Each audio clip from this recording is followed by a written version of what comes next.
Across Uganda's sunlit grasslands, a warthog lowers himself before unexpected visitors. They are banded mongooses, small carnivores armed with quick noses and teeth. Soon, several are crawling over his back, belly, neck, and face. Yet the warthog does not charge, shake them off, or flee. Instead, he stretches out, exposing skin normally guarded from every threat. Why would this powerful animal trust a troop of sharp-toothed hunters? The answer begins with enemies far smaller than any lion. Ticks hide between coarse hairs and settle where thick skin folds. They attach with specialized mouth parts and feed slowly on the warthog's blood. Around ears, shoulders, legs, and belly, their bites cause constant irritation. A warthog can scratch, rub against trees, and wallow in mud. But tusks and hooves cannot reach every hidden crease. He kneels beside a rough trunk and grinds one shoulder against bark. Dust rises, loose hairs fall, but deeply attached ticks remain.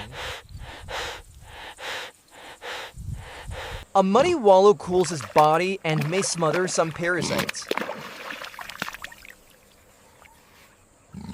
When the mud cracks away, vulnerable skin is exposed again.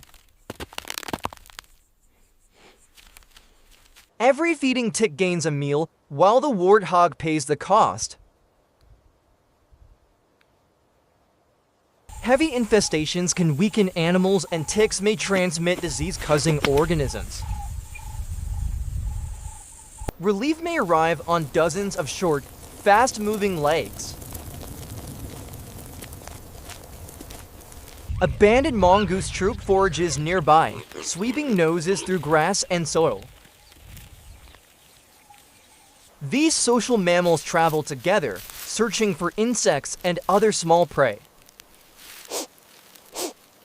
To a hungry mongoose, a swollen tick is concentrated animal food. One mongoose pauses, sniffs the air, and turns toward the resting giant. The warthog watches, ears rotating, ready to react if trust fails. The first cleaner approaches slowly and investigates a mud-caked foreleg. No charge follows, only a deliberate shift that opens more skin. That tolerance signals opportunity, and the troop begins to gather.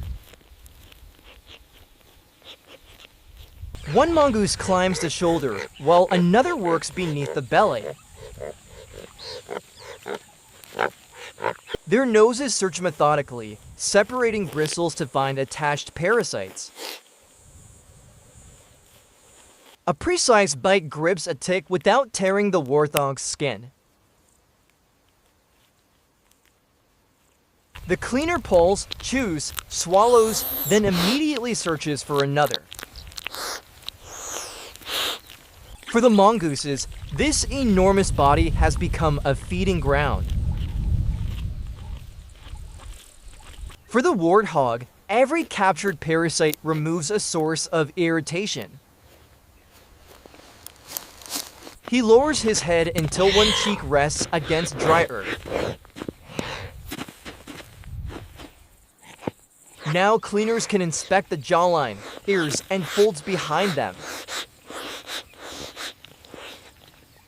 One climbs between the tusks, close enough to touch his snout.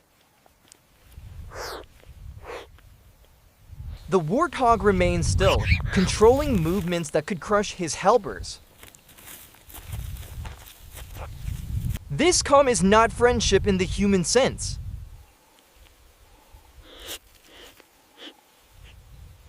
It is cooperation shaped by a simple exchange of benefits.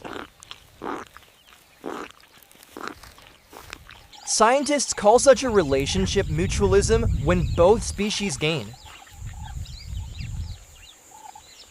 The mongoose receives food, the warthog receives careful parasite removal. Cleaning partnerships are familiar on reefs, but rare between wild mammals.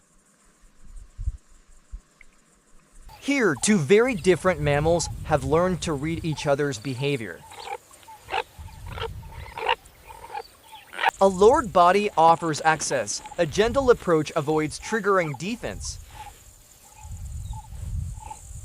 The arrangement works only while both sides respect that fragile boundary. A sudden hoof, careless bite, or alarm could end the session.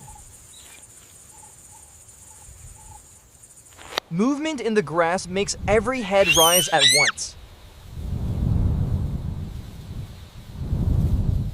The mongooses freeze, and the warthog lifts his armored face.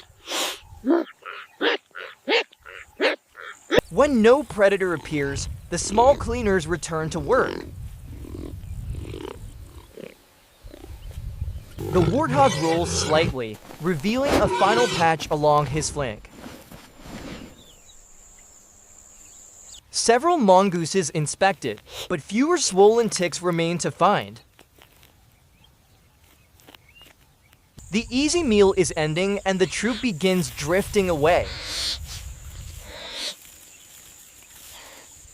One last mongoose checks behind an ear, then jumps down. The warthog rises carefully, dust cascading from his bristled coat. He shakes once, tests the air, and resumes grazing.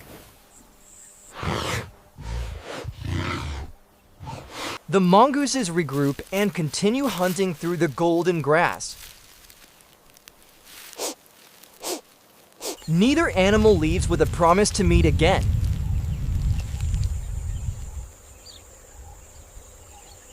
Yet the opportunity may return whenever hunger and parasites bring them together. On this savanna, survival sometimes depends on strength, speed, or armor. And sometimes it begins by lying still and trusting the smallest neighbor.